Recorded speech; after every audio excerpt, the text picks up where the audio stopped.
for hydrogen hot rods and secure supplies energy storage. Today we're going to start with some of the background that perhaps people are unaware of or have not been following closely or have trouble finding the correct information on. Hydrogen is not a new industry. It's been around before the First and Second World Wars as a fuel and an energy source. People's interpretations of terms and terminology that I might use is at their own discretion or downfall. If you are open-minded enough to invest the time to research pretty much everything I say, you will find a lot of information which is contrary to mainstream educational sources. Basically, after the war and during the war, there was a lot of developments on understanding the characteristics of hydrogen as an energy source and a fuel and a binder of nature. As we are probably aware, just about every item in nature has hydrogen in it, whether it's a cup of coffee or a butterfly, a cloud, a mountain, a stream. They all have hydrogen in them. And a lot of the time, those hydrogen building blocks are bound together with oxygen. So if we were to lose oxygen from this planet, the cement would turn to dust. It would become fragile and break. If you had a low oxygen zone on the planet, things would degrade and fall apart. Not because there's no hydrogen, but because there's no oxygen. The electrons which bind the various ions and components together is usually submitted by the oxygen, and the hydrogen is the bridge between oxygen and iron, or as an example. So the state of charge that we find on all living matter, and within every living matter, and every inert mineral and chemical compound, the state of charge is very important, because the state of that oxygen charge on those hydrogen is what allows that material or gas to act in the way that it's acting. And there's some very good examples of that. For example, a metal may become fatigued when it has hydrogen exposed to it in a negative charged manner, meaning that the metal is prone to separating and rearranging, in layman terms. But several universities, including Japanese, Italian, Swedish, who just so happen to be historically the world's best at making metals, forged steels, swords, turbines, things like this nature, they often have incorporated specific magnesiums and specific carbons, not necessarily as a component on its own, but to try and control the state of charge during the forge process. And they understand that if those charges remain positive in the metals, meaning you don't ground the metals to the ground constant basis or to a battery terminal on a constant basis, the hydrogen will actually create a positive charged environment like a battery sink. So it's a positive charged metal. And in that state, the metal will strengthen. It will actually grow and strengthen. So it's like a metal hydrogen battery. This is an example of mass hysteria on misinformation. This little fact enables the Japanese to make better gas turbines, better engines, better swords, better steels. But for some reason, scholars seem to be fixated on repeating like parrots that hydrogen degrades metal. Yes, it does if you are a dimwit and do not change the characteristics of the environment to suit your purpose. If you're a dimwit and you just connect it to the earth and repeat like a parrot, it's degrading, it's not very strong, it's going to fail, then yeah, it is, because you've maintained the degradation characteristics which you do not want as a engine builder or a gas turbine builder. So you'll get extra pitting on the blades, you'll get extra degradation on the cylinder walls. These types of things are not what you want. So obviously it makes sense to have a positive charge block.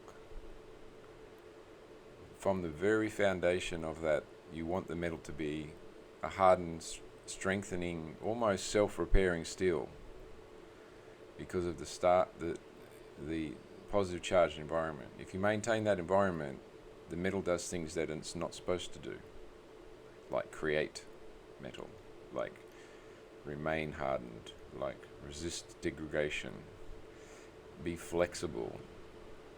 It's quite amazing. So the more you actually hear this for the first time, I'm sure, you realize, hey, hang on a second.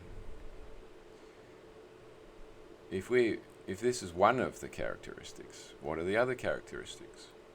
And we'll share more about that in this blog and this podcast that we're going through here. So if we go back in time a little bit, after we started out on that, is, Stanley Meyer and his brother were at a time when textbooks were not necessarily suppressed.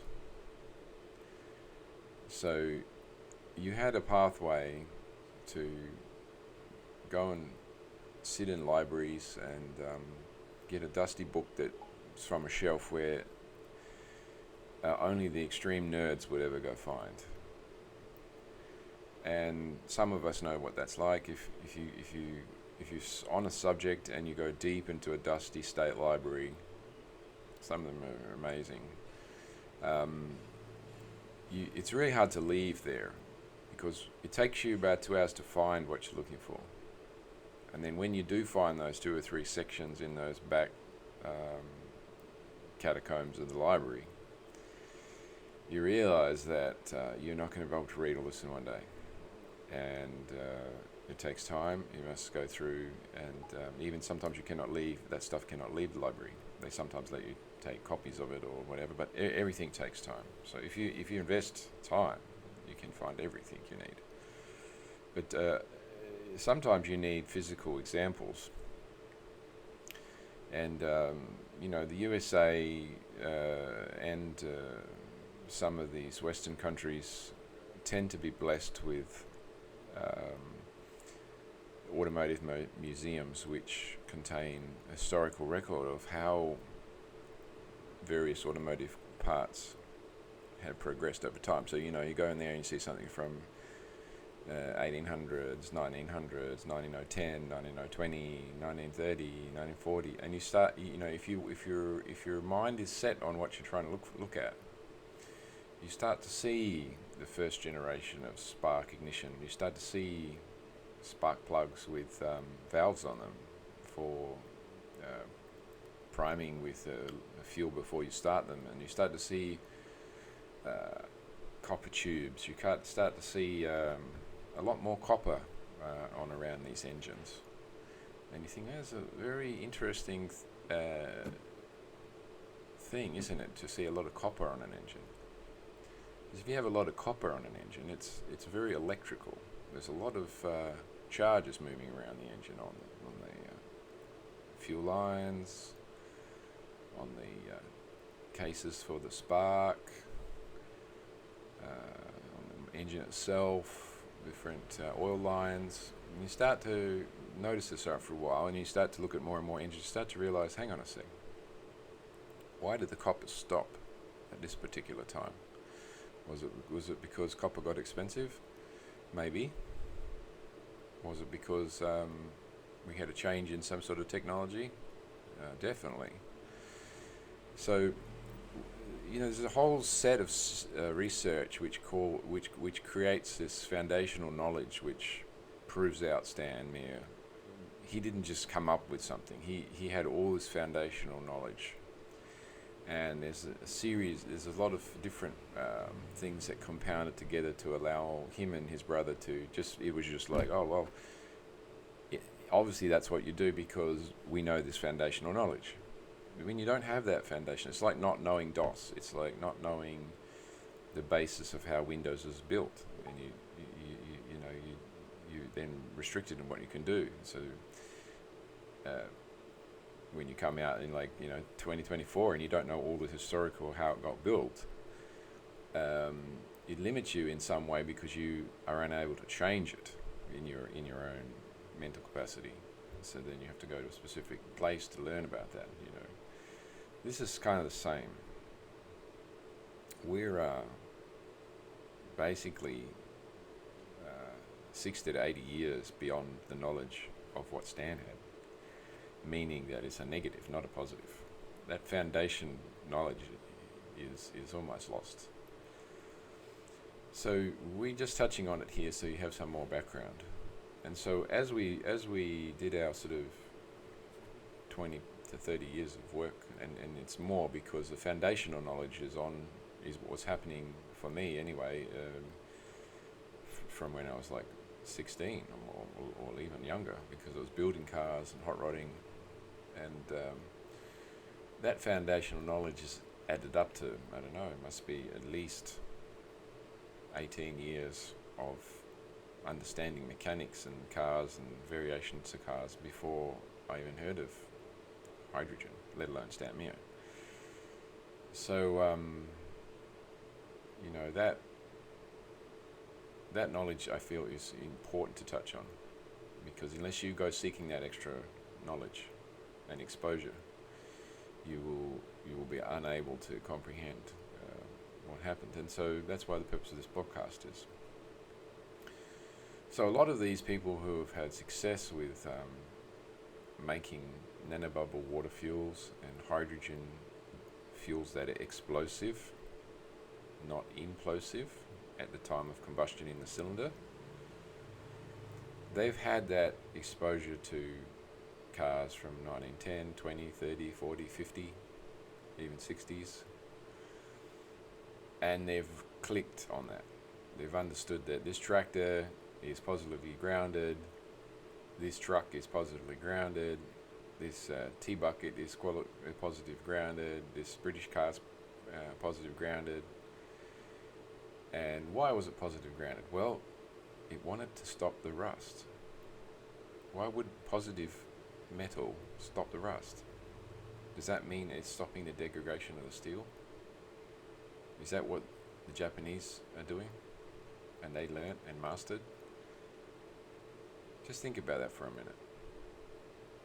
So there are no negative charges to degrade in a positive charge chassis. That's interesting. So what is that doing to the fuels? That positive charged fuel line, which is made of copper, in a positive charged chassis, is extracting and gathering charges from the fuel and the air coming in. The more turbulent that process of air-fuel mixing, more likely it is that those metals will absorb those electrons, extracting electrons. And that's very interesting, isn't it? So the metal becomes more and more positively charged, and suddenly that metal is now having a further effect on the gases and the fuels, almost becoming a water fuel cell on the carburetor, starting to build up a capacitive charge, a dielectric barrier within the carburetor itself. But how is this car running when the key's off? It's very interesting, isn't it? Very, very interesting. So when you start to play this over and over in your mind, you start to realize, hang on a second, we've stopped hydrogen degradation in the metal. We've created a hydrogen battery in the metals itself. We're actually repairing and healing and strengthening the metals.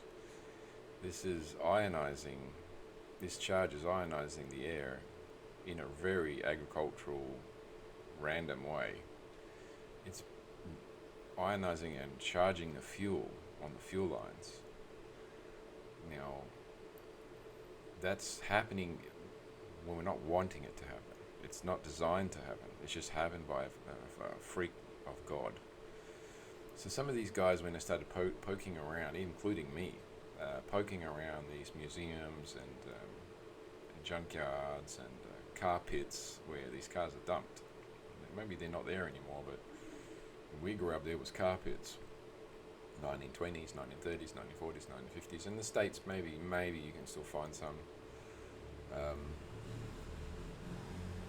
But mostly you're going to see cars from the 60s, 70s, 80s now, because most of those old ones there's really not much left, or they've been restored. And strangely enough, maybe a lot of them that have been restored have been converted to negative ground or negative earth chassis, because they wanted their radio to work or whatever they were told to do. So they put their V8 in it and converted it all to positive. And they didn't understand. They didn't have access to understand what that change from a positive charge chassis to a negative charge chassis was doing. Suddenly they got a lot of rust problems. Suddenly, like, they're getting bad fuel economy. They just thought that was the way it was, but it's not. If you have that other knowledge, you realize the pathway. And this is what Stan and Stephen, I believe, had as a secret skill, if you like.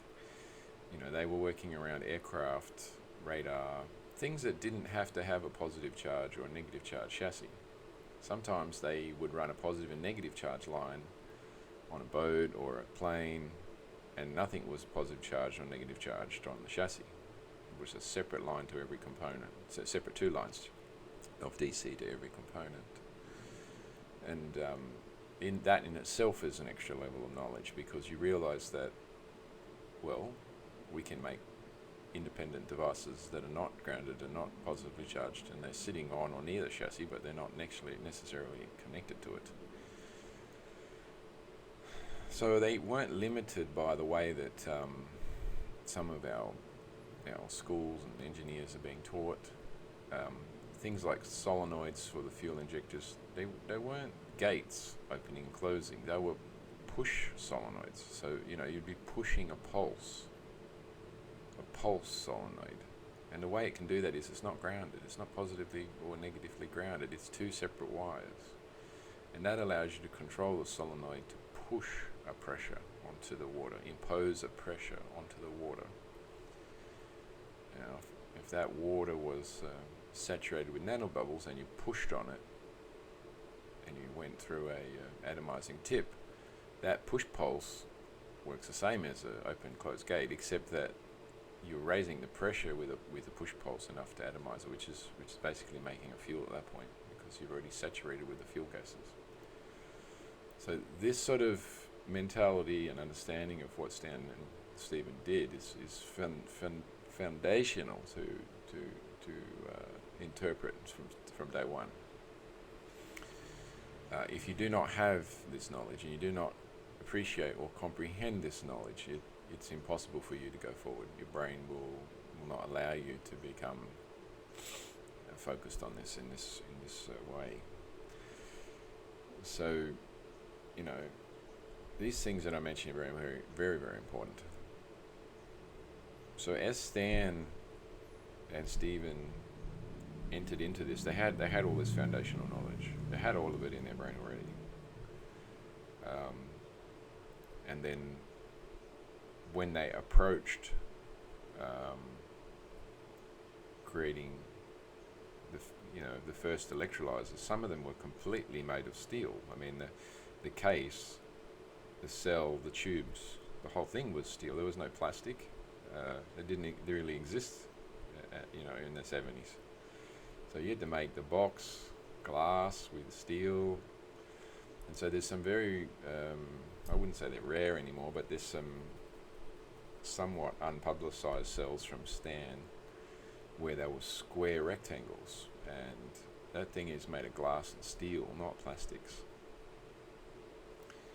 And so if you look carefully at the designs, you realize that the gases coming off the water are going through kind of like this tubed filter.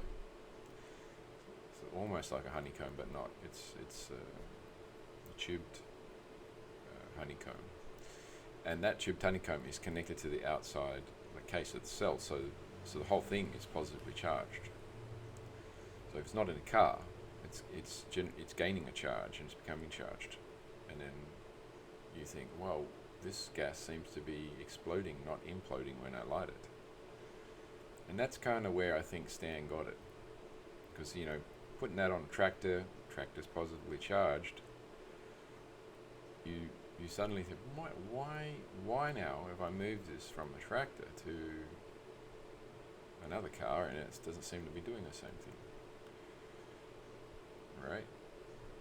So this is foundational knowledge. Foundational knowledge, you know. These are things that you can't, it's taken the hydrogen on demand builders, forums, individuals, lifetimes, I mean, you know, 50 years, 60 years, and then sharing, you know, 10% of what they know to me and others, and then us having to try to work out what they didn't tell us, and how did they learn that. And then when we learn how they learned, which is pretty much what I've described now, we realize, hey, you know, Joe Cell, he was hunting around the junkyards for the 1910s, 1920 cars. They were positively grounded. There's no plastics. There's hardly even a battery in them. And, you know, when he had to forward rotate those timing mechanisms, it was because there was such a positive charge there. You know, it's debatable whether it was pre-igniting. It was just easy to fire, is probably a better way to say it. So he had to basically completely reverse the distributor for it to run. And then it would self-run. Why would it self-run? There's no battery. The metal's the battery. So these little things that he learned then enabled him to say, well, when I take that cell just like sand did and I don't ground it, the bang is different. It's an explosive bang.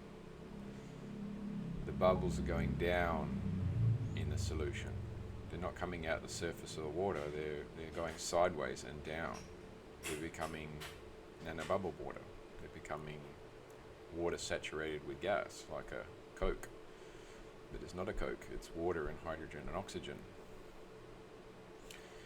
And we're not using any salts, so it's not grounding, it's not adding back negative ions, it's not adding back negative charges, it's not grounding the water, it's not grounding the gases, it's not giving back electrons. You know, the more it becomes more positive, the more it's extracting electrons. As long as you don't have salts in there, you don't have it grounded, this water skin is now strengthening with the positive charges.